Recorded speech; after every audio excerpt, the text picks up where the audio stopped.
गुरुदेव और माँ गायत्री के चरणों में कोटि कोटि नमन। आप सभी को प्रणाम। एक ब्रह्म की उपासना आराधना उचित या फिर कई देवी देवताओं की उपासना करना उचित है? आइए जानते हैं। समूची ब्रह्म सत्ता को समझा जा सकना मनुष्य की छोटी सी बुद्धि के लिए असंभव है। ब्रह्मांड बहुत बड़ा है, उसका विस्तार हमारी कल्पना शक्ति से बाहर है। समूचा ब्रह्म ना तो हमारी समझ में भी आ सकता है और ना उसे समझने की आवश्यकता है। मानवीय चेतना के साथ ब्रह्म चेतना का जितना अंश संबंधित है उस भाग को ईश्वर या परमेश्वर कहते हैं। हमारे आनंद एवं उत्थान में उसी की भूमिका रहती है। इसीलिए साधना के लिए उसी छोटी ब्रह्म परिधि के साथ हमारा संपर्क मिला लेना पर्याप्त माना गया है। उपासना का केंद्र बिंदु ये ईश्वर ही रहता है। ब्रह्म एक है, अनेक रूपों में देवी देवताओं की मान्यता से इस भ्रम में नहीं पड़ना चाहिए कि वे एक दूसरे से अलग हैं एवं स्वतंत्र हैं। परमेश्वर असंख्य शक्तियों का भंडार है। उसकी जिस क्षमता के साथ हमारा विशेष आकर्षण या लगाव होता है उसी को प्रधान मानकर चलने से अभीष्ट शक्ति तत्व के अधिक मात्रा अपनी ओर आकर्षित करने का अवसर हमें मिलता है। सूर्य की धूप में अल्ट्रावायलेट, अल्फा वायलेट आदि अनेकों विशेष गुण वाली क्षमताएं रहती हैं। वैज्ञानिक उपकरणों की सहायता से शेष किरणों के समूह में से छांटकर अपने लिए आवश्यक किरणों को हम पकड़ सकते हैं और प्रयोग कर सकते हैं। ब्रह्म को सूर्य और उसी असंख्य किरणों को असंख्य देवता माना जा सकता है। जो अभीष्ट हो उस पर उपासना केंद्रित की जा सकती है। सरस्वती विद्या की, लक्ष्मी समृद्धि की, दुर्गा बलिष्ठता की देवी है, गणेश बुद्धि के, हनुमान बल के, सूर्य तेज के, शिव कल्याण के, विष्णु वैभव के, ब्रह्म सद्ज्ञान के देवता हैं।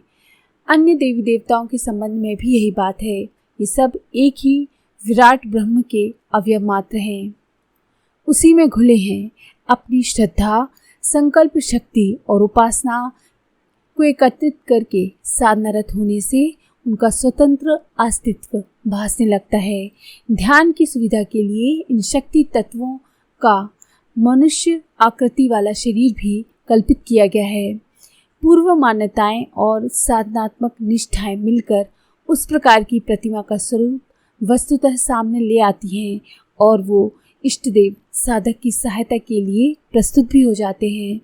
साधक का व्यक्तित्व और संकल्प इस भाव निर्मित इष्ट देव में प्राण फूंक देता है। उस उपास्य में साधक के स्तर के अनुरूप ही शक्ति होती है। दुर्बल मन स्थिति वाले साधक के इष्ट देव मात्र छाया जैसे आभास देकर तिरोहित हो जाते हैं, जबकि प्राणवान साधक का वही इष्ट देव प्रचंड सामर्थ्य का परिचय देता है। आवश्यकता के अनुसार अमुक देवी देवताओं की उपासना भी खंड साधना के रूप में की जा सकती है, पर पूज्य गुरुदेव का अनुभव और परामर्श ये है कि समग्र ब्रह्म की साधना ही सर्वोत्तम है। आहार वही आदर्श माना जाता है जिसमें पोषण के सभी तत्व मौजूद हों। प्रोटीन कितना ही महत्वपूर्ण क्यों ना हो, अकेले उसी को खाना लाभदायक ना होगा। अमुक देवता की उपासना अकेले प्रोटीन, अकेली कैल्शियम खाने की तरह है। आवश्यकता पड़ जाने पर चिकित्सा उपचार की तरह कोई विशेष तत्व हम ले सकते हैं। इसी प्रकार विशेष प्रयोजन के लिए कोई देव साधना उपयोगी हो सकती है, पर सर्वतोमुखी प्रगति के लिए सर्वकालिक साधना समग्र ब्रह्म की ही होनी चाहिए। कई तरह के देवी देवताओं की कई तरह की आकृतियों का संग्रह करने में ध्यान बढ़ता है और निष्ठा विकेंद्रित होती है। पूजा स्थली एवं ध्यान प्रक्रिया में चित्र विचित्र साज सज्जा इकट्ठी इसलिए की जाती है कि कई देवता कई तरह के वरदान देंगे और सभी से थोड़ा थोड़ा संबंध बना रहने से पंचमेल स्वाद मिलेगा और कई तरह के लाभ होंगे। पर यह मान्यता उपासना क्षेत्र में उल्टी बैठती है। ध्यान और निष्ठा को केंद्रित रखना उपासना का महत्वपूर्ण आधार है। उसे बिखेरना नहीं चाहिए। बहुत देवी देवताओं के जंजाल में 7 मामाओं का भांजा भूखा रहता है वाली कहावत चरितार्थ होती है। गायत्री उपासना की प्राचीन परिपाटी में प्रातःकाल हंसारूढ़ा ब्राह्मी, मध्यकाल में गरुड़ की आसन पर बैठी वैष्णवी तथा शाम को वृषभरूढ़ा शांभवी की विभिन्न आकृतियों का ध्यान बताया गया है।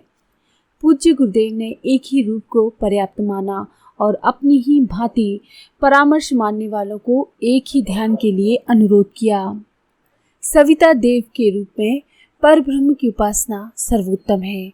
प्रकाश की साधना साकार और निराकारवादी दोनों ही पक्षों के लिए समाधान कारक है। सभी धर्म संप्रदायों ने किसी न किसी रूप में प्रकाश का ध्यान की महत्ता स्वीकार की है, इसीलिए उसे सार्वभौम भी कह सकते हैं। गायत्री मंत्र का देवता सविता है। छवि स्थूल, विचारना सूक्ष्म, भावना कारण, इन तीनों का समन्वय करते हुए अपना उपास्य सद्ज्ञान रूपी सूर्य हो।